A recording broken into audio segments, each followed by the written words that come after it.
Hello, so I'm going to be talking about my SAFMEDS journey. So this was the first course that I've had to take baseline data for the SAFMEDS cards. It was nice because I was able to see where I was at with each deck.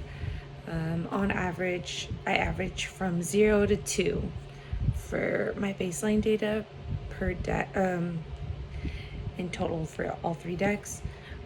I wasn't really knowledgeable about the ethics course, so it makes sense why my ACL was so low.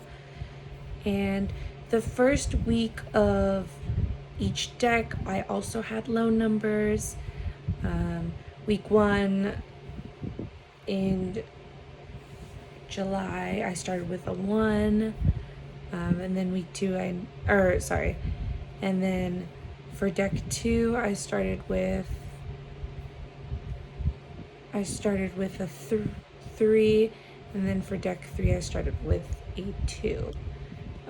So yeah, started out pretty low. However, by the end of week 2, I was able to, and week 3 I was able to go up, so I had a lot of upwards trends for my ACL data. And for my decel data, a lot of it is no trend. I'm bouncing around from different numbers. So for week 1, I started with a decel of 4 and ended with a decel of 4.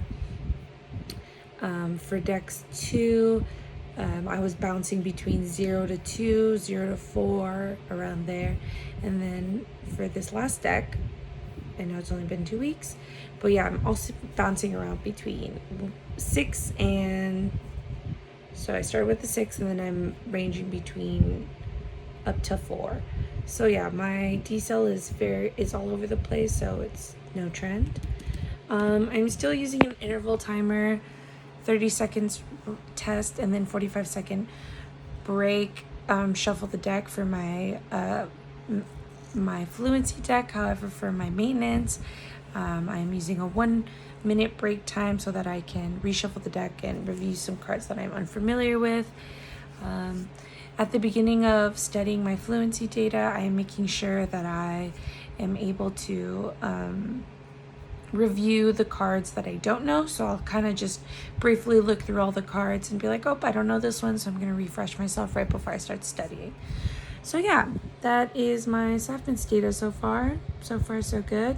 I'm going to keep continuing so that I can increase my score a little bit more this last week.